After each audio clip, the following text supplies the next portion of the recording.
ಕೊಲ್ಲೂರಲ್ಲಿ ದರ್ಶನ್ ಪತ್ನಿ ಹೋಮ ಹವನವನ್ನ ನಡೆಸಿದ್ದಾರೆ. ಮೂಕಾಂಬೆಯ ಸನ್ನಿಧಿಯಲ್ಲಿ ನವಚಂಡಿಕಾ ಹೋಮವನ್ನ ನೆರವೇರಿಸಿದ್ದಾರೆ. ಪತಿ ದರ್ಶನ್ಗಾಗಿ ಪತ್ನಿ ವಿಜಯಲಕ್ಷ್ಮಿ ಈ ಸಂಕಲ್ಪವನ್ನ ಮಾಡಿರೋದು. ಟೆಂಪಲ್ ರನ್ ಅನ್ನ ವಿಜಯಲಕ್ಷ್ಮಿ ಮಾಡ್ತಾ ಇದ್ದಾರೆ. ರೀಸೆಂಟ್ ಆಗಿ ಬೆಂಗಳೂರಲ್ಲೇ ಬಂಡೆ ಮಹಾಕಾಳಮ್ಮ ದೇವಸ್ಥಾನದಲ್ಲಿ ಹೋಗಿದ್ರು, ಪೂಜೆಯನ್ನ ಮಾಡಿಸಿದ್ರು. ದರ್ಶನ್ ಅತಿಯಾಗಿ ನಂಬುವಂತ ದೇವಸ್ಥಾನ ಅದು. ಇದೀಗ ಕೊಲ್ಲೂರು ಮೂಕಾಂಬಿಕೆಯ ದರ್ಶನ ಪಡೆದು ವಿಶೇಷ ರೀತಿಯಲ್ಲಿ ಹೋಮ ಹವನವನ್ನ ಮಾಡಿಸಿದ್ದಾರೆ. ಕಾನೂನು ಹೋರಾಟದ ಜಯಕ್ಕಾಗಿ ಹೋಮವನ್ನ ವಿಜಯಲಕ್ಷ್ಮಿ ಮಾಡಿಸಿದ್ದಾರೆ. ಪತಿ ದರ್ಶನ್ ಬಿಡುಗಡೆಗಾಗಿ ದೇವಿಯ ಮೊರೆ ಹೋಗಿದ್ದಾರೆ. ಮುಂಜಾನೆಯೇ ಹೋಮದಲ್ಲಿ ವಿಜಯಲಕ್ಷ್ಮಿ ಅವರು ಪಾಲ್ಗೊಂಡಿದ್ದಾರೆ.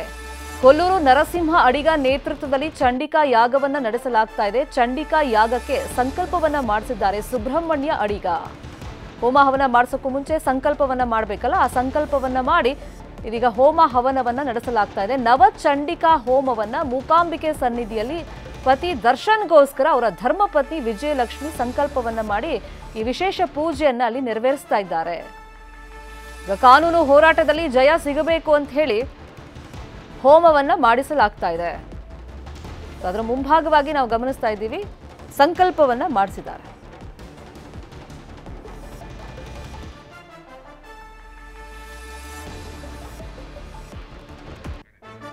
ಇದೇ ವಿಚಾರವಾಗಿ ಇನ್ನಷ್ಟು ಡೀಟೇಲ್ ಆಗಿ ಇನ್ಫಾರ್ಮೇಶನ್ ಅನ್ನು ಕೊಡೋದಕ್ಕೆ ಫೋನ್ ಸಂಪರ್ಕದಲ್ಲಿ ಕನೆಕ್ಟ್ ಇದ್ದಾರೆ ನಮ್ಮ ರಿಪೋರ್ಟರ್ ಗಣೇಶ್. ಪತಿ ಕಾನೂನು ಹೋರಾಟದಲ್ಲಿ ಗೆದ್ದು ಬರಬೇಕು ಅಂತ ಹೇಳಿ ವಿಶೇಷ ರೀತಿಯಲ್ಲಿ ನವಚಂಡಿಕಾ ಹೋಮವನ್ನ ಮಾಡಿಸ್ತಾ ಇದ್ದಾರೆ. ಸಂಕಲ್ಪ ಆಗಿದೆ ಅಂತ ಗೊತ್ತಾಯ್ತು. ಈ ನವಚಂಡಿಕಾ ಹೋಮನೇ ಪರ್ಟಿಕ್ಯುಲರ್ ಆಗಿ ಯಾಕೆ ಮಾಡಿಸ್ತಾ ಇದ್ದಾರೆ? ಈ ದರ್ಶನ್ ಬಂಧನ ಮುಕ್ತಿಯಾಗಿ ಅವರ ಪತ್ನಿ ವಿಜಯಲಕ್ಷ್ಮಿ ಅವರು ದೇವರ ಮೊರೆ ಹೋಗಿದ್ದನ್ನು ನಾವಿಲ್ಲಿ ಕಾಣಬಹುದು. ಕೊಲ್ಲೂರು ಶ್ರೀ ಕ್ಷೇತ್ರಕ್ಕೆ ನಿನ್ನೆ ಸಂಜೆ ಭೇಟಿ ಕೊಟ್ಟ ವಿಜಯಲಕ್ಷ್ಮಿ ಅವರು ಇಂದು ಬೆಳಿಗ್ಗೆ ಒಂದಿಷ್ಟು ದೇವರ ಧಾರ್ಮಿಕ ಕಾರ್ಯಕ್ರಮಗಳನ್ನ ಮಾಡ್ತಾ ಇದ್ದಾರೆ. ಬೆಳಿಗ್ಗೆ ಮುಂಜಾನೆ ದೇವರ ದರ್ಶನಕ್ಕೆ ಮುಂದಿರುವಂತ ವಿಜಯಲಕ್ಷ್ಮಿ ಅವರು ದೇವರಿಗೆ ಒಂದು ರೇಷ್ಮೆ ಸೀರೆಯನ್ನ ದೇವರಿಗೆ ಅರ್ಪಿಸಿ ಇದೀಗ ನವ ಚಂಡಿಕಾ ಯಾಗ ಅದಕ್ಕೆ ಸಂಕಲ್ಪವನ್ನ ಮಾಡ್ತಾ ಇರೋದು.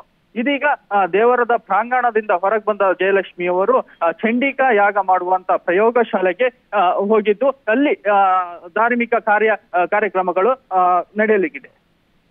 ಈ ನವಚಂಡಿಕಾ ಹೋಮ ಅಂತಂದ್ರೆ ಎರಡು ರೀತಿ ಇದೆ. ಒಂದು ಮೊದಲೇ ಹರಕೆಯನ್ನು ಹೊತ್ತಿರ್ತಾರೆ, ಅದನ್ನ ಈಡೇರಿದ ಮೇಲೆ ಬರ್ತಾರೆ, ಆ ಹೋಮ ಹವನವನ್ನ ಮಾಡಿಸ್ತಾರೆ.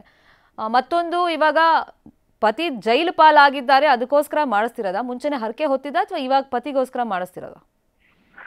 ಅದರ ಬಗ್ಗೆ ಸ್ಪಷ್ಟ ಮಾಹಿತಿ ತಿಳಿದಿಲ್ಲ.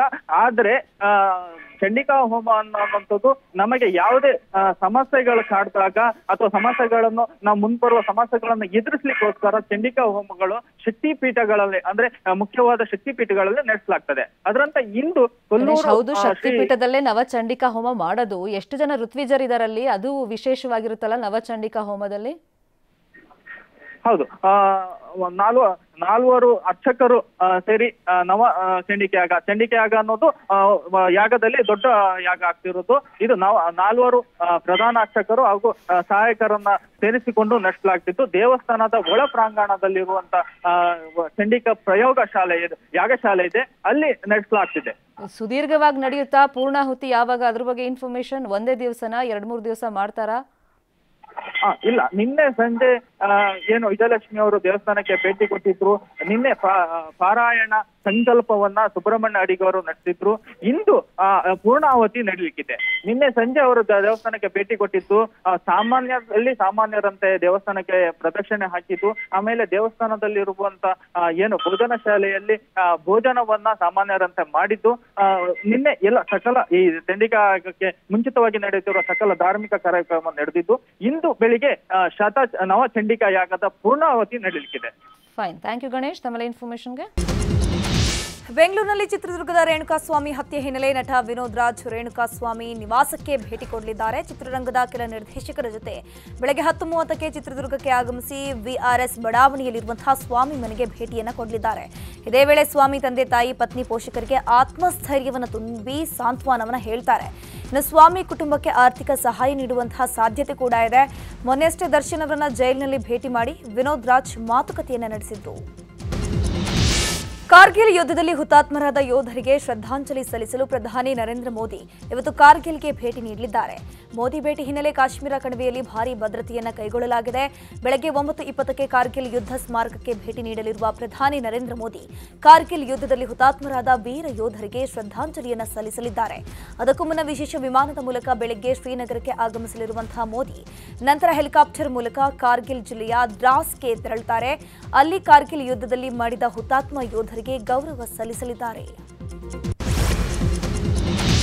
ಕಾರ್ಗಿಲ್ ವಿಜಯ ದಿನದ ನಿಮಿತ್ತ ಕಾರ್ಗಿಲ್ ಭೇಟಿ ನೀಡಿದ ಬಳಿಕ ಪ್ರಧಾನಿ ಮೋದಿ ವಿಶ್ವದ ಅತಿ ಎತ್ತರದ ಪ್ರದೇಶದಲ್ಲಿರುವಂತಹ ಸುರಂಗ ಪ್ರಮಾಣಕ್ಕೆ ಚಾಲನೆಯನ್ನ ಕೊಡ್ತಾರೆ. ಶಿಂಕುನ್ ಲಾ ಹೆಸರಿನ ಸುರಂಗ ಯೋಜನೆಯ ಮೊದಲ ಸ್ಫೋಟವನ್ನು ವರ್ಚುವಲ್ ಆಗಿ ನಡೆಸಿ ಯೋಜನೆಗೆ ಚಾಲನೆ ಕೊಡ್ತಾರೆ. 4.1 ಕಿಲೋಮೀಟರ್ ಉದ್ದದ ಈ ಜೋಡಿ ಟ್ಯೂಬ್ ಸುರಂಗವನ್ನು ಲೇಹ್ಗೆ ಸಂಪರ್ಕ ಒದಗಿಸಲು ನಿಮು ಪಡುಮ್ ದರ್ಚಾ ರಸ್ತೆಯಲ್ಲಿ 15,800 ಅಡಿ ಎತ್ತರದಲ್ಲಿ ನಿರ್ಮಿಸಲಾಗ್ತಾ ಇದೆ. ಇದು ವಿಶ್ವದ ಅತಿ ಎತ್ತರದ ಸುರಂಗವಾಗಲಿದೆ. ತಿಹಾರ್ ಜೈಲಿನಲ್ಲಿರುವಂತಹ ದೆಹಲಿ ಸಿಎಂ ಅರವಿಂದ್ ಕೇಜ್ರಿವಾಲ್ ಆರೋಗ್ಯ ದಿನೇ ದಿನೇ ಹದಗೆಡ್ತಾ ಇದೆಯಂತೆ. ಇದೇ ವಿಚಾರವನ್ನು ಇಟ್ಕೊಂಡು ಇಂಡಿಯಾ ಕೂಟದ ನಾಯಕರು ಜುಲೈ 30ರಂದು ದೆಹಲಿಯ ಜಂತರ್ ಮಂತರ್ನಲ್ಲಿ ರ್ಯಾಲಿಯನ್ನು ಹಮ್ಮಿಕೊಂಡಿದ್ದಾರೆ. ಈ ಬಗ್ಗೆ ಮಾಹಿತಿ ನೀಡಿರುವಂತಹ ಆಮ್ ಆದ್ಮಿ ಪಕ್ಷ ಕೇಜ್ರಿವಾಲ್ ಕ್ಷೀಣಿಸುತ್ತಿರುವ ಕೇಜ್ರಿವಾಲ್ ವಿಚಾರವಾಗಿ ಜುಲೈ 30ರಂದು ದೊಡ್ಡ ರ್ಯಾಲಿ ನಡೆಸುತ್ತೇವೆ ಅಂತ ಹೇಳಿದ್ದಾರೆ. ಜೊತೆಗೆ ಜೈಲಿನಲ್ಲೇ ಸಿಎಂರನ್ನ ಕೊಲ್ಲಲು ಬಿಜೆಪಿ ಷಡ್ಯಂತ್ರವನ್ನು ರೂಪಿಸುತ್ತಿದೆ ಅಂತ ಆಮ್ ಆದ್ಮಿ ಪಕ್ಷ ಆರೋಪವನ್ನು ಮಾಡ್ತಾ ಇದೆ. ಕೇಂದ್ರ ಸರ್ಕಾರ ಬಜೆಟ್ ಅಲ್ಲಿ ಚಿನ್ನ ಮತ್ತು ಬೆಳ್ಳಿ ಮೇಲಿನ ಕಸ್ಟಮ್ಸ್ ಸುಂಕವನ್ನ %6ಕ್ಕೆ ಕಡಿತಗೊಳಿಸಿರುವಂತಹ ಹಿನ್ನೆಲೆಯಲ್ಲಿ ಚಿನ್ನದ ಬೆಲೆ ಭಾರೀ ಪ್ರಮಾಣದಲ್ಲಿ ಇಳಿಕೆ ಆಗ್ತಾ ಇದೆ. ನೆನೆಯೂ ಚಿನ್ನದ ಬೆಲೆಯಲ್ಲಿ ಭಾರೀ ಇಳಿಕೆಯಾಗಿದೆ. 3 ದಿನಗಳಲ್ಲಿ 10 ಗ್ರಾಂ ಚಿನ್ನದ ಬೆಲೆ ಒಟ್ಟಾರೆಯಾಗಿ 5,000 ಕಡಿಮೆಯಾಗಿ 70,650ಕ್ಕೆ ಮಾರಾಟವನ್ನ ಮಾಡಲಾಗ್ತಾ ಇದೆ. ಇತ್ತ ಬೆಳ್ಳಿಯ ಬೆಲೆಯಲ್ಲೂ ಸುಮಾರು 3,700ರಷ್ಟು ಇಳಿಕೆಯಾಗಿದೆ. ಮೋಡ ಅಕ್ರಮದ ಪ್ರತಿಪಕ್ಷಗಳ ಗದ್ದಲದಿಂದ ಒಂದು ದಿನ ಇರುವಾಗಲೇ ಅನಿರ್ದಿಷ್ಟಾವಧಿ ಮಳೆಗಾಲದ ಅಧಿವೇಶನ ಮುಂದೂಡಿಕೆಯಾಗಿದೆ. ಸ್ಪೀಕರ್ ಯುಟಿ ಖಾದರ್ ಇವತ್ತು ಸುದ್ದಿಗೋಷ್ಠಿಯನ್ನು ನಡೆಸಲಿದ್ದಾರೆ. ವಿಧಾನಸೌಧದಲ್ಲಿ ಮಧ್ಯಾಹ್ನ 12 ಗಂಟೆಗೆ ಸ್ಪೀಕರ್ ಯುಟಿ ಖಾದರ್ ಹಾಗೂ ವಿಧಾನ ಪರಿಷತ್ನ ಸಭಾಪತಿ ಬಸವರಾಜ ಹೊರಟ್ಟಿ ಜಂಟಿ ಸುದ್ದಿಗೋಷ್ಠಿಯನ್ನು ನಡೆಸಲಿದ್ದಾರೆ. 8 ದಿನಗಳಿಗೆ ನಿಗದಿಯಾಗಿದ್ದ ಉಭಯ ಸದನಗಳ ಕಾರ್ಯಕಲಾಪ 7 ದಿನಕ್ಕೆ ಮುಕ್ತಾಯವಾಗಿದ್ದು, ಈ ಸದನದಲ್ಲಿ ಪ್ರತಿಪಕ್ಷಗಳ ಗದ್ದಲ, ವಿಧೇಯಕಗಳ ಅಂಗೀಕಾರ, 7 ದಿನಗಳ ಕಾಲ ನಡೆದ ಚರ್ಚೆಯ ಕುರಿತು ಸ್ಪೀಕರ್ ಯುಟಿ ಖಾದರ್ ಮಾಹಿತಿಯನ್ನು ಹಂಚಿಕೊಳ್ಳಲಿದ್ದಾರೆ. ವಿಪಕ್ಷಗಳ ಆರೋಪಕ್ಕೂ ಖಾದರ್ ತಿರುಗೇಟು ಕೊಡುವಂತಹ ಸಾಧ್ಯತೆ ಇದೆ.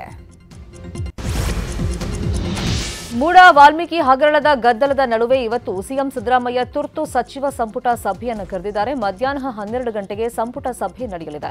ಮೂಡ ಕೇಸಲ್ಲಿ ಸಿಎಂ ರಾಜೀನಾಮೆಗೆ ಪ್ರತಿಪಕ್ಷಗಳು ಪಟ್ಟನ್ನು ಹಿಡಿದಿವೆ. ಸೋಮವಾರದಿಂದ ಮೈಸೂರಿಗೆ ಪಾದಯಾತ್ರೆಯನ್ನು ಹೊರಟಿವೆ. ಈ ಬೆನ್ನಲ್ಲೇ ಕ್ಯಾಬಿನೆಟ್ ಮೀಟಿಂಗ್ ಕರೆದು ಮುಂದಿನ ಹೋರಾಟದ ಬಗ್ಗೆ ಸಿಎಂ ಚರ್ಚೆಯನ್ನು ಮಾಡಲಿದ್ದಾರೆ. ಇಡಿ ತನಿಖೆ, ವಿಪಕ್ಷಗಳ ತಂತ್ರದ ಬಗ್ಗೆ ಸಿಎಂಗೆ ಸುಳಿವು ಸಿಕ್ಕಿದ್ದು, ಈ ಬಗ್ಗೆ ಕ್ಯಾಬಿನೆಟ್ನಲ್ಲಿ ಮಾಹಿತಿ ನೀಡಲಿದ್ದಾರೆ ಎನ್ನಲಾಗ್ತಾ ಇದೆ. ಸಭೆ ಬಳಿಕ ಖುದ್ದು ಸಿಎಂ ಸುದ್ದಿಗೋಷ್ಠಿ ನಡೆಸಿ ವಾಗ್ದಾಳಿಯನ್ನು ನಡೆಸಲಿದ್ದಾರೆ. ಮೋಡ ಅಕ್ರಮ ನಿವೇಶನ ಹಂಚಿಕೆ ಪ್ರಕರಣದ ವಿರುದ್ಧ ಬಿಜೆಪಿ ಹೋರಾಟವನ್ನು ತೀವ್ರಗೊಳಿಸಲು ಮುಂದಾಗಿರುವಂತಹದ್ದು. ಇದಕ್ಕಾಗಿ ಜೆಡಿಎಸ್ ಜೊತೆ ಸೇರಿ ಬೆಂಗಳೂರಿನಿಂದ ಮೈಸೂರಿನವರೆಗೆ ಪಾದಯಾತ್ರೆಯನ್ನು ಮಾಡಲು ಬಿಜೆಪಿ ಪ್ಲಾನ್ ಅನ್ನು ಮಾಡಿಕೊಂಡಿದೆ. ಮುಂದಿನ ವಾರದಲ್ಲಿ ಪಾದಯಾತ್ರೆ ಆರಂಭವಾಗುವಂತಹ ಸಾಧ್ಯತೆ ಇದ್ದು, ಈ ಬಗ್ಗೆ ನಾಡಿದ್ದು ಉಭಯ ಪಕ್ಷಗಳ ನಾಯಕರ ಸಮನ್ವಯ ಸಭೆ ನಡೆಯಲಿದೆ. ಈ ಸಭೆಯಲ್ಲಿ ಯಾತ್ರೆಯ ರೂಪುರೇಷೆ ಅಂತಿಮಗೊಳಿಸಲಾಗುತ್ತೆ. ಒಟ್ಟು 6 ರಿಂದ 8 ದಿನಗಳ ಕಾಲ ಪಾದಯಾತ್ರೆಗೆ ದೋಸ್ತಿ ಮುಂದಾಗಿದೆ. ಹಗರಣದಲ್ಲಿ ದಲಿತರ ಭೂಮಿಯನ್ನ ಕಾನೂನು ಬಾಹಿರವಾಗಿ ಮುಖ್ಯಮಂತ್ರಿಗಳು ತೆಗೆದುಕೊಂಡಿರುವಂಥದ್ದು ಮತ್ತು ಇದರ ಬಗ್ಗೆ ಚರ್ಚೆ ಮಾಡ್ತೀವಿ ಅಂತಂದಾಗ ಚರ್ಚೆಗೆ ಸಿದ್ಧರಿಲ್ಲ ಅಂತ ಹೇಳುವಂಥದ್ದು, ಉತ್ತರ ಕೊಡೋಕ್ಕೆ ಮೀನಾಮೇಷವನ್ನು ಮಾಡ್ತಿರೋಂಥದ್ದು ನೋಡಿದಾಗ ಹಲವು ಅನುಮಾನಗಳು ಉದ್ಭವ ಆಗಿದೆ. ಈ ಹಿನ್ನೆಲೆಯಲ್ಲಿ ಇದನ್ನು ಸಿಬಿಐ ತನಿಖೆ ಕೊಡಬೇಕು ಅನ್ನುವಂಥ ಮನವಿಯನ್ನು ರಾಜ್ಯಪಾಲರಿಗೆ ನಾವು ಕೊಟ್ಟಿದ್ದೇವೆ. ಆಡಳಿತ ಪಕ್ಷಕ್ಕೊಂದು ನಿಯಮಾವಳಿ, ವಿರೋಧ ಪಕ್ಷಕ್ಕೊಂದು ನಿಯಮಾವಳಿಗಳನ್ನು ಮಾಡುವಂಥದ್ದು ಸರಿಯಲ್ಲ. ಇದನ್ನು ಅವ್ರ ಗಮನಕ್ಕೆ ತಂದಿದ್ದೇವೆ. ಬೆಂಗಳೂರಿನಿಂದ ಮೈಸೂರಿಗೆ ಪಾದಯಾತ್ರೆ ಮಾಡಬೇಕು ಅನ್ನುವಂಥ ಚಿಂತನೆ ಇದೆ. ಭಾನುವಾರ ಇದಕ್ಕೆ ಅಂತಿಮ ಸ್ಪರ್ಶವನ್ನು ಕೊಡ್ತೇವೆ. ಇನ್ನು ಬಿಜೆಪಿ ಪಾದಯಾತ್ರೆಗೆ ಟಕ್ಕರನ್ನ ಕೊಡಲು ಕಾಂಗ್ರೆಸ್ನ ನಾಯಕರು ಪ್ಲಾನ್ ಅನ್ನು ಮಾಡಿಕೊಂಡಿದ್ದಾರೆ. ಮೈಸೂರಿನಿಂದ ಬೆಂಗಳೂರಿನವರೆಗೆ ಪಾದಯಾತ್ರೆಯನ್ನು ನಡೆಸಲು ಕಾಂಗ್ರೆಸ್ ಪ್ಲಾನ್ ಅನ್ನು ಮಾಡಿದ್ದು, ಬಿಜೆಪಿ ಹಗರಣಗಳ ತನಿಖೆಗೆ ಆಗ್ರಹಿಸಿ ಈ ಪಾದಯಾತ್ರೆ ನಡೆಸಲು ಮುಂದಾಗಿದೆ ಕಾಂಗ್ರೆಸ್. ಇದೇ ವೇಳೆ ಮೂಡಾದಲ್ಲಿ ಜೆಡಿಎಸ್ ಬಿಜೆಪಿ ಅವಧಿಯಲ್ಲಿ ನಡೆದಿರುವಂತಹ ಹಗರಣಗಳ ಬಗ್ಗೆ ಕಿರು ಪುಸ್ತಕ ಬಿಡುಗಡೆ ಮಾಡಲು ಕಾಂಗ್ರೆಸ್ ನಾಯಕರು ಸಿದ್ಧತೆಯನ್ನು ಮಾಡಿಕೊಂಡಿದ್ದಾರೆ. ಸೋಮವಾರ ಅಥವಾ ಬುಧವಾರದಿಂದ ಕಾಲ್ನಡಿಗೆ ಜಾಥಾ ಆರಂಭಿಸಲಿದ್ದಾರೆ. ಸಿಲಿಕಾನ್ ಸಿಟಿ ಬೆಂಗಳೂರಲ್ಲಿ ಡೆಂಗಿ ನಾಗಾಲೋಟ ಆತಂಕಕಾರಿ ಮಟ್ಟದಲ್ಲಿ ಹೆಚ್ಚಾಗ್ತಾ ಇದೆ. ಹೀಗಾಗಿ ಇದು ಆರೋಗ್ಯ ಇಲಾಖೆಗೆ ತಲೆನೋವಾಗಿ ಪರಿಣಮಿಸಿದೆ.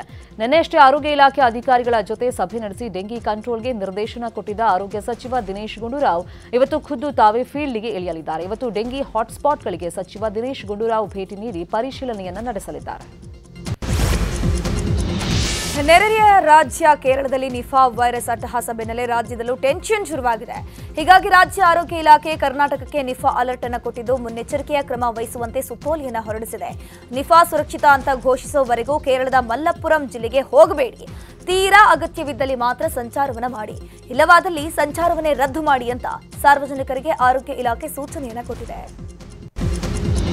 ಪ್ರಧಾನಿ ನರೇಂದ್ರ ಮೋದಿಯವರನ್ನ ಮಾಜಿ ಪ್ರಧಾನಿ ಎಚ್.ಡಿ. ದೇವೇಗೌಡರು ಹಾಗೂ ಕೇಂದ್ರ ಸಚಿವ ಎಚ್.ಡಿ. ಕುಮಾರಸ್ವಾಮಿ ದೆಹಲಿಯಲ್ಲಿ ಭೇಟಿಯಾಗಿದ್ದಾರೆ. ಪ್ರಸಕ್ತ ರಾಜಕೀಯ ಬೆಳವಣಿಗೆಗಳ ಬಗ್ಗೆ ಮಹತ್ವದ ಚರ್ಚೆಯನ್ನು ಮಾಡಿದ್ದಾರೆ. ಭೇಟಿ ವೇಳೆ ವಾಲ್ಮೀಕಿ ನಿಗಮದ ಹಗರಣ, ಮೂಡ ನಿವೇಶನ ಹಂಚಿಕೆಯಲ್ಲಿ ಅಕ್ರಮ ಆಗಿರುವ ಕುರಿತು ಹಾಗೆಯೇ ಇಡಿ ಅಧಿಕಾರಿಗಳ ವಿರುದ್ಧದ ಎಫ್ಐಆರ್, ಕೇಂದ್ರ ಸರ್ಕಾರದ ವಿರುದ್ಧದ ಕಾಂಗ್ರೆಸ್ ಪ್ರತಿಭಟನೆ ಕುರಿತು ಪ್ರಧಾನಿ ಮೋದಿಗೆ ಮಾಹಿತಿಯನ್ನು ಕೊಟ್ಟಿದ್ದಾರೆ ಅಂತ ಹೇಳಲಾಗುತ್ತಿದೆ.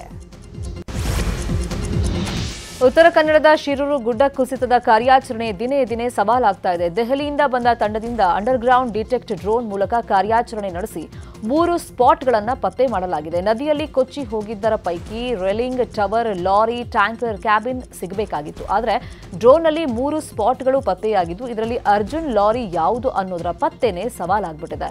ಗುಡ್ಡ ಕುಸಿತ ಜಾಗದಿಂದ ನದಿಯೊಳಗೆ 60 ಮೀಟರ್ ಉದ್ದ ಹಾಗೂ 20 ಮೀಟರ್ ಆಳದಲ್ಲಿ ಒಂದು ಮೆಟಲ್ ಡಿಟೆಕ್ಟ್ ಆಗಿದ್ದು, ಇದೇ ಲಾರಿ ಇರಬಹುದು ಅಂತ ಶಂಕಿಸಲಾಗಿದೆ. ಸದ್ಯ ನದಿಯಲ್ಲಿ ಭಾರೀ ಪ್ರಮಾಣದಲ್ಲಿ ನೀರು ಹರಿತಾ ಇದ್ದು, ನೀರು ಕಡಿಮೆ ಆಗುವವರೆಗೂ ಕಾರ್ಯಾಚರಣೆ ಅಸಾಧ್ಯ ಅಂತ ದೆಹಲಿಯಿಂದ ಬಂದಿರುವಂತಹ ಅಧಿಕಾರಿಗಳು ಮಾಹಿತಿಯನ್ನು ಕೊಟ್ಟಿದ್ದಾರೆ. ಬೆಳಗಾವಿ ಜಿಲ್ಲೆಯಲ್ಲಿ ವರುಣನ ಆರ್ಭಟ ಜೋರಾಗಿದ್ದು, ಗೋಕಾಕ್ ನಗರದ ಘಟಪ್ರಭಾ ನದಿ ತುಂಬಿ ಹರಿತಾ ಇದೆ. ಅಪಾಯದ ಮಟ್ಟ ಮೀರಿ ಘಟಪ್ರಭಾ ನದಿ ಹರಿತಾ ಇದೆ. ಸದ್ಯ ನದಿಯ ಒಳಹರಿವು 50,000 ಕ್ಯೂಸೆಕ್ ಇದ್ದು, ಗೋಕಾಕ್ ನಗರದ ಹಳೆ ದನದ ಪೇಟೆಗೆ ನುಗ್ಗಿಬಿಟ್ಟಿದೆ. ನಗರಕ್ಕೆ ನೀರು ನುಗ್ಗಿದಂತ ಹಿನ್ನೆಲೆಯಲ್ಲಿ ಸ್ಥಳೀಯರು ಆತಂಕದಲ್ಲೇ ಕಾಲವನ್ನು ಕಳೀತಾ ಇದ್ದಾರೆ. ಕ್ಷಣ ಕ್ಷಣಕ್ಕೂ ಘಟಪ್ರಭಾ ಒಳಹರಿವು ಹೆಚ್ಚಾಗ್ತಾ ಇದ್ದು, ಹಳೆ ದನದ ಪೇಟೆ ಅಕ್ಕಪಕ್ಕದ ಗಲ್ಲಿಗೂ ನೀರು ನುಗ್ಗುವಂತ ಆತಂಕ ಎದುರಾಗಿದೆ. ಹಾಸನ ಜಿಲ್ಲೆಯಲ್ಲೂ ವರುಣಾರ್ಭಟ ಮುಂದುವರೆದಿದೆ. ಭಾರೀ ಮಳೆಯಿಂದಾಗಿ ಐಗೂರು ಹೊಳೆ ಉಕ್ಕಿ ಹರಿತಾ ಇದ್ದು, ಸಕಲೇಶಪುರ ತಾಲೂಕಿನ ಯಡಿಕೇರಿ, ಕುಮ್ರಳ್ಳಿ, ಹೊತ್ತೂರು ಸೇತುವೆ ಮುಳುಗಡೆಯಾಗಿದೆ. ಹೀಗಾಗಿ ಮುಂಜಾಗ್ರತಾ ಕ್ರಮವಾಗಿ ಸೇತುವೆ 2 ಬದಿಗೆ ಬ್ಯಾರಿಕೇಡ್ ಹಾಕಿ ಸಂಚಾರವನ್ನು ನಿಷೇಧ ಮಾಡಲಾಗಿದೆ. ಮತ್ತೊಂದು ಕಡೆ ಸಕಲೇಶಪುರ, ಆಲೂರು, ಬೇಲೂರು, ಹಾಸನ ಭಾಗದಲ್ಲಿ ಭಾರೀ ಮಳೆಯಿಂದಾಗಿ ಹೇಮಾವತಿ ಜಲಾಶಯಕ್ಕೆ ಒಳಹರಿವು ಭಾರೀ ಹೆಚ್ಚಳವಾಗಿದೆ. ಒಳಹರಿವು ಹೆಚ್ಚಾದ ಹಿನ್ನೆಲೆಯಲ್ಲಿ 6 ಕ್ರಸ್ಟ್ ಗೇಟ್ಗಳ ಮೂಲಕ 65,000 ಕ್ಯೂಸೆಕ್ ನೀರನ್ನು ಹೊರಬಿಡಲಾಗಿದೆ. ನದಿಯ ತಗ್ಗು ಪ್ರದೇಶದ ಮತ್ತು ನದಿಯ 2 ದಂಡೆಯಲ್ಲಿರುವಂತಹ ಜನರು ಸುರಕ್ಷಿತ ಸ್ಥಳಗಳಿಗೆ ತೆರಳುವಂತೆ ಸೂಚನೆಯನ್ನು ಕೊಡಲಾಗಿದೆ. ಪಶ್ಚಿಮ ಘಟ್ಟದಲ್ಲಿ ಭಾರೀ ಮಳೆಯಿಂದಾಗಿ ತುಂಗಭದ್ರಾ ಜಲಾಶಯಕ್ಕೆ ಭಾರೀ ಪ್ರಮಾಣದಲ್ಲಿ ನೀರು ಹರಿದು ಬರ್ತಾ ಇದೆ. ಹೀಗಾಗಿ ಜಲಾಶಯಕ್ಕೆ ಲೈಟಿಂಗ್ ವ್ಯವಸ್ಥೆಯನ್ನ ಮಾಡಲಾಗಿದ್ದು, ಕ್ರಸ್ಟ್ ಗೇಟ್ಗಳು ವಿದ್ಯುತ್ ದೀಪಗಳಿಂದ ಝಗಮಗಿಸ್ತಾ ಇದ್ವು. ಈಗಾಗಲೇ 30 ಕ್ರಸ್ಟ್ ಗೇಟ್ಗಳ ಮೂಲಕ ನದಿಗೆ ನೀರನ್ನು ಹರಿಸಲಾಗ್ತಾ ಇದ್ದು, ನೀರು ಹರಿಯುವಂತ ದೃಶ್ಯ ಮನಮೋಹಕವಾಗಿದೆ. ನೀರು ಬೀಳುವಂತ ದೃಶ್ಯಗಳು ನೋಡುಗರ ಕಣ್ಮನ ಸೆಳೀತಾ ಇವೆ. ಉತ್ತರ ಕರ್ನಾಟಕ ಭಾಗದಲ್ಲಿ ವರುಣಾರ್ಭಟ ಜೋರಾಗಿದ್ದು, ಇದರಿಂದ ಎಲ್ಲ ಹಳ್ಳ ಕೊಳ್ಳ ನದಿಗಳು ಉಕ್ಕಿ ಹರಿತಾ ಇದೆ. ಕೊಪ್ಪಳದ ತುಂಗಭದ್ರಾ ಜಲಾಶಯಕ್ಕೂ ಒಳಹರಿವು ಹೆಚ್ಚವಾಗಿದ್ದು, ಡ್ಯಾಂನ 33 ಕ್ರಸ್ಟ್ ಗೇಟ್ ಮೂಲಕ ನದಿಗೆ 90,381 ಕ್ಯೂಸೆಕ್ ನೀರನ್ನು ಹೊರಬಿಡಲಾಗಿದೆ. ನದಿಗೆ ಅಪಾರ ಮಟ್ಟದ ನೀರು ಹರಿಬಿಟ್ಟಿರುವಂತಹ ಹಿನ್ನೆಲೆಯಲ್ಲಿ ಕಂಪ್ಲಿ ಸೇತುವೆ ಮುಳುಗಡೆಯ ಹಂತಕ್ಕೆ ತಲುಪಿದೆ. ನದಿಯಲ್ಲಿ ನೀರಿನ ಹರಿವು ಹೆಚ್ಚಾದರೆ ಆನೆಗೊಂದಿ ಬಳಿರುವಂತಹ ಶ್ರೀಕೃಷ್ಣ ದೇವರಾಯ ಸಮಾಧಿ ಮಂಟಪ ಮುಳುಗಡೆಯಾಗುವಂತಹ ಭೀತಿಯಲ್ಲಿದೆ. ವಿಜಯಪುರ ಜಿಲ್ಲೆಯ ಆಲಮಟ್ಟಿ ಅಣೆಕಟ್ಟಿಗೆ ಅಪಾರ ಪ್ರಮಾಣದಲ್ಲಿ ನೀರು ಹರಿದು ಬರ್ತಾ ಇದ್ದು, ಡ್ಯಾಂನ ಹೊರವು ಹೆಚ್ಚಳವಾಗಿದೆ. 2,75,000 ಕ್ಯೂಸೆಕ್ ನೀರನ್ನು ಡ್ಯಾಂನಿಂದ ಹೊರಬಿಡಲಾಗ್ತಾ ಇದೆ. ಕೃಷ್ಣಾ ನದಿ ಅಪಾಯದ ಮಟ್ಟ ಮೀರಿ ಹರಿತಾ ಇದೆ. ಹಿನ್ನೆಲೆಯಲ್ಲಿ ಕೃಷ್ಣಾ ನದಿ ಅಂಚಿನಲ್ಲಿರುವಂತಹ ಅರಳದಿನ್ನಿ, ಮಸೂತಿ, ಕಾಳಗಿ ಗ್ರಾಮಗಳಲ್ಲಿ ಹೈ ಅಲರ್ಟ್ ಘೋಷಿಸಲಾಗಿದೆ. ಗ್ರಾಮಗಳಿಗೆ ಭೇಟಿ ನೀಡುತ್ತಿರುವಂತಹ ಅಧಿಕಾರಿಗಳು ಮೈಕ್ ಮೂಲಕ ಎಚ್ಚರಿಕೆಯಿಂದ ಇರುವಂತೆ ಸೂಚನೆ ಕೊಡ್ತಾ ಇದ್ದಾರೆ. ಅಲ್ಲದೆ ಗ್ರಾಮಸ್ಥರು ನದಿ ಪಾತ್ರಗಳಿಗೆ ಹೋಗಬಾರದು, ರೈತರು ತಮ್ಮ ಜಾನುವಾರುಗಳನ್ನು ನದಿ ತೀರಕ್ಕೆ ಬಿಡಬಾರದು ಅಂತ ಸೂಚನೆಯನ್ನ ನೀಡಲಾಗಿದೆ. ಮತ್ತು ತಮ್ಮ ಜಾನುವಾರುಗಳನ್ನ ನದಿ ಪಾತ್ರಕ್ಕೆ ತೆಗೆದುಕೊಂಡು ಹೋಗಬಾರದು. ಈ ನದಿ ಪಾತ್ರದಿಂದ ದೂರವಿರಲು ಕೃಷ್ಣಾ ಭಾಗ್ಯ ಜಲ ನಿಗಮದಿಂದ ಮುನ್ನೆಚ್ಚರಿಕೆ ನೀಡಲಾಗಿದೆ. ಘಟಪ್ರಭಾ ನದಿಗೆ 60,000 ಕ್ಯೂಸೆಕ್ ನೀರು ಹರಿಬಿಟ್ಟ ಹಿನ್ನೆಲೆಯಲ್ಲಿ ಬಾಗಲಕೋಟೆ ಜಿಲ್ಲೆಯ ನದಿ ಪಾತ್ರದಲ್ಲಿ ಪ್ರವಾಹದ ಭೀತಿ ಎದುರಾಗಿದೆ. ಅದರಲ್ಲೂ ಮುಧೋಳ ತಾಲೂಕಿನ ಮಿರ್ಜಿ ಗ್ರಾಮ ಪದೇ ಪದೇ ಪ್ರವಾಹಕ್ಕೆ ತುತ್ತಾಗ್ತಾ ಇದ್ದು, ಈ ಬಾರಿಯೂ ಆತಂಕ ಎದುರಾಗಿದೆ. ಹೀಗಾಗಿ ಗ್ರಾಮದ ಎಲ್ಲರೂ ಜಾನುವಾರುಗಳ ಸಮೇತ ಸಾಮಾನು ಸರಂಜಾಮು ಕಟ್ಟಿಕೊಂಡು ಸುರಕ್ಷಿತ ಸ್ಥಳಗಳಿಗೆ ತೆರಳುವಂತೆ ಅಧಿಕಾರಿಗಳು ಡಂಗುರವನ್ನು ಸಾರಿದ್ದಾರೆ. ಈ ಹಿಂದೆ ಸಿದ್ದರಾಮಯ್ಯ ಹಾಗೂ ಕಾಂಗ್ರೆಸ್ನಿಂದ ಸಿಎಂ ಆಗಿದ್ದ ಅವಧಿಯಲ್ಲಿ ರಾಜ್ಯದಲ್ಲಿ ಕಾಕತಾಳೀಯ ಎಂಬಂತೆ ಮಳೆಯ ಪ್ರಮಾಣ ಕುಸಿದಿತ್ತು. ಇದೇ ವಿಚಾರವನ್ನು ಇಟ್ಕೊಂಡು ಬಿಜೆಪಿಯ ಕೆಲ ನಾಯಕರು ಸಿದ್ದರಾಮಯ್ಯ ಕಾಲ್ಗುಣ ರಾಜ್ಯದಲ್ಲಿ ಮಳೆ ಬೆಳೆ ಇಲ್ಲ ಅಂತ ಟೀಕೆಯನ್ನ ಮಾಡ್ತಿದ್ರು. ಈ ವರ್ಷ ರಾಜ್ಯದ ಜಲಾಶಯಗಳು ಭರ್ತಿಯಾಗಿವೆ. ಈ ಹಿನ್ನೆಲೆಯಲ್ಲಿ ಡ್ಯಾಂನಿಂದ ನೀರು ಹೊರಬಿಡುವ ವಿಡಿಯೋ ಜೊತೆಗೆ ಸಿಎಂ ಭಾಷಣದ ದೃಶ್ಯಗಳನ್ನು ವೈರಲ್ ಮಾಡಲಾಗಿದೆ. ಈ ಮೂಲಕ ವಿರೋಧಿಗಳಿಗೆ ಸಿಎಂ ತಿರುಗೇಟನ್ನು ಕೊಟ್ಟಿದ್ದಾರೆ.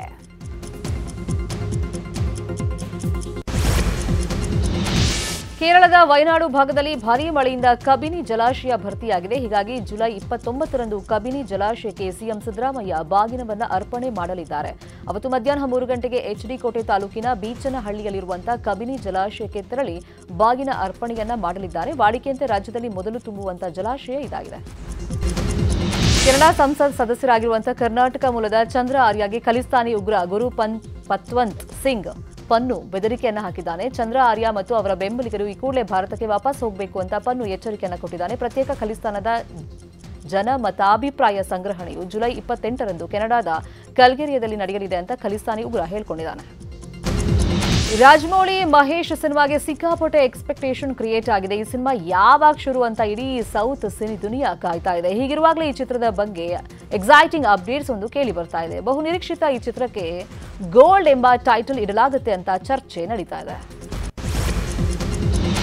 ಇಂದಿನಿಂದ ಶುರುವಾಗಲಿರುವಂತಹ ಪ್ಯಾರಿಸ್ ಒಲಿಂಪಿಕ್ಸ್ನಲ್ಲಿ 117 ಭಾರತೀಯ ಅಥ್ಲೀಟ್ಗಳು ಪ್ರತಿನಿಧಿಸ್ತಾ ಇದ್ದಾರೆ. ಈಗಾಗಲೇ ಅರ್ಹತಾ ಸುತ್ತಿನ ಪಂದ್ಯಗಳು ಶುರುವಾಗಿದ್ದು ಭಾರತೀಯರು ಉತ್ತಮ ಪ್ರದರ್ಶನವನ್ನು ತೋರುತ್ತಿದ್ದಾರೆ. ಸಂಜೆ ಒಲಿಂಪಿಕ್ ಅದ್ಧೂರಿಯಾಗಿ ಆರಂಭವಾಗಲಿದೆ. 9ನೇ ಆವೃತ್ತಿಯ ಮಹಿಳಾ ಏಷ್ಯಾ ಕಪ್ ಟೂರ್ನಿ ಶ್ರೀಲಂಕಾದಲ್ಲಿ ನಡೀತಾ ಇದ್ದು ಸತತ 3 ಗೆಲುವು ದಾಖಲಿಸಿರುವಂತಹ ಭಾರತ ವನಿತೆಯರ ತಂಡ ಸೆಮಿಫೈನಲ್ ತಲುಪಿದೆ. ಇವತ್ತು ಸೆಮಿಫೈನಲ್ ಪಂದ್ಯ ನಡೆಯಲಿದ್ದು ಭಾರತೀಯರಿಗೆ ಬಾಂಗ್ಲಾ ಸವಾಲು ಎದುರಾಗಲಿದೆ. 7 ಬಾರಿ ಚಾಂಪಿಯನ್ ಆಗಿದ್ದ ಭಾರತ ತಂಡ 1 ಬಾರಿ ಮಾತ್ರ ರನ್ನರ್ ಅಪ್ಗೆ ತೃಪ್ತಿಯನ್ನು ಪಡ್ಕೊಂಡಿದೆ. ಎಲ್ಲ 8 ಆವೃತ್ತಿಗಳಲ್ಲೂ ಫೈನಲ್ಗೇರಿದಂತಹ ಭಾರತ ತಂಡ ಈ ಬಾರಿಯೂ ಫೈನಲ್ ಪ್ರವೇಶಿಸುವಂತ ನಿರೀಕ್ಷೆ ಇದೆ.